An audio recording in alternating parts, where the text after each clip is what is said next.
नमस्कार दोस्तों, मैं हूं साजन कुमार और आप देख रहे हैं यूट्यूब चैनल समझ आया क्या। दोस्तों, साउथ ईस्टर्न रेलवे में वैकेंसी निकली है, लेकिन एक सबसे जरूरी बात आप सबको बता दूं कि अगर आपकी सिंपल क्वालिफिकेशन है तो प्लीज यहां से चले जाइए, ये वीडियो आपके काम की नहीं है।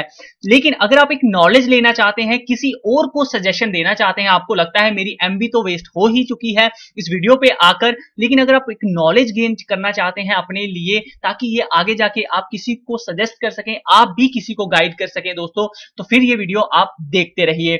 और दूसरी बात, जो लोग ये सोचकर आए हैं कि इसमें बहुत सारी वैकेंसी है तो वो भी इस वीडियो को छोड़कर जा सकते हैं, क्योंकि इसमें वैकेंसी बहुत कम है।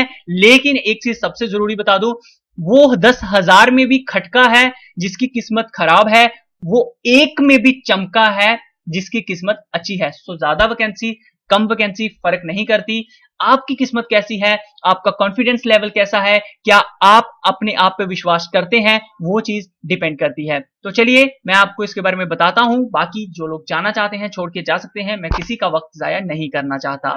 चलिए, तो ये वैकेंसी जो है वो रेलवे वैकेंसी, जैसा कि मैंने आपको बताया, साउथ ईस्टर्न रेलवे में निकली है group C and group D की पोस्टों के लिए। दोस्तों, टोटल पोस्टें 10 हैं, जिसमें कि आपको अप्लाई करना है ग्रुप सी और ग्रुप डी की पोस्ट के लिए। अब ये ग्रुप सी ग्रुप डी के अंडर कौन सी कितनी कितनी पोस्टें आ रही हैं, अगर आप ग्रुप सी के लिए अप्लाई करते हैं तो 2 पोस्टें हैं, अगर आप ग्रुप डी के लिए अप्लाई करते हैं ईस्ट ईस्ट ईस्ट वाइल कुछ ये है तो इसके लिए 8 पोस्टें हैं। ग्रुप सी के लिए मैं ये क्वालिफिकेशन बता रहा हूं कि क्या क्या आपको चाहिए अगर आप अप्लाई करना चाहते हैं। तो आपकी 12वीं पास होनी चाहिए, ठीक है। उसके बराबर अगर कोई भी चीज आपने की है विद 50% मार्क्स तो आप तब भी एलिजिबल हैं, यानी कि 12वीं के बराबर। लेकिन ये जो 50% मार्क्स हैं सिर्फ एनटीपीसी कैटेगरी वाले लोगों के लिए हैं। जो लोग एससी एसटी एक्स सर्विसमैन में आते हैं उन लोगों के लिए कोई परसेंटेज की जरूरत नहीं है, और जिन लोगों ने हायर क्वालिफिकेशन हासिल कर ली है, ग्रेजुएशन पोस्ट ग्रेजुएशन, उनके लिए भी परसेंटेज की जरूरत नहीं है। लेकिन अगर आपके पास ये चीजें नहीं है जो मैंने बताई, तो फिर आपके पास 10वीं पास आपने की होनी चाहिए रिकॉग्नाइज्ड बोर्ड के थ्रू, और आपके पास एक आईटी का जो एक सर्टिफिकेट है वो होना चाहिए। किसके लिए? आर्टिसन टेक्निकल कैटेगरी के लिए। तो देख लीजिए, अगर आपके पास ये क्वालिफिकेशन है तो आप अप्लाई कर सकते हैं, लेकिन इसके साथ एक और चीज बहुत जरूरी चाहिए, वो मैं आपको बताऊंगा। लेकिन उससे पहले जान लीजिए दूसरी पोस्ट की क्या क्वालिफिकेशन है। दोस्तों, दूसरी पोस्ट के लिए, क्योंकि वो जो चीज है वो दोनों पोस्टों के लिए चाहिए, नेसेसरी है, तो मैं आपको बताता हूं, लेकिन समझ लीजिए पहले ग्रुप सी की पोस्ट क्वालिफिकेशन।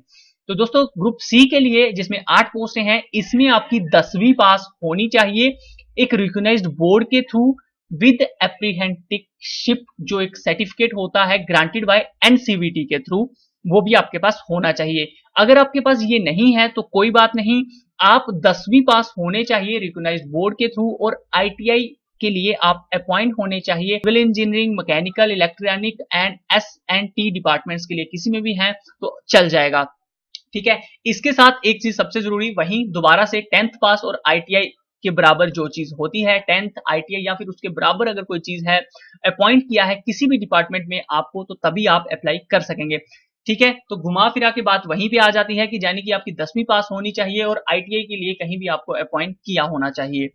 अब मैं बता दूं एक्स्ट्रा क्वालिफिकेशन इसके लिए क्या चाहिए, एक्स्ट्रा चीज क्या है, वो है स्काउट्स एंड गाइडिंग क्वालिफिकेशन।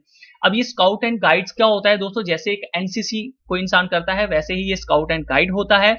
तो इसके अंदर क्या चीजें चाहिए, इन्होंने कहा है कि आप प्रेसिडेंट होने चाहिए स्काउट गाइड रोवर रेंजर के, अगर ये नहीं है तो कोई बात नहीं, आपने हिमालयन वुड बैज जो है उसमें होल्डर होने चाहिए इन एनी सेक्शन, किसी भी सेक्शन में, तो आप अप्लाई कर सकते हैं। लेकिन उसके साथ आपके पास आप एक एक्टिव मेंबर होने चाहिए स्काउट एंड गाइड के, तकरीबन लास्ट एटलीस्ट 5 सालों से, और आपके पास एक्टिवनेस का सर्टिफिकेट भी होना चाहिए।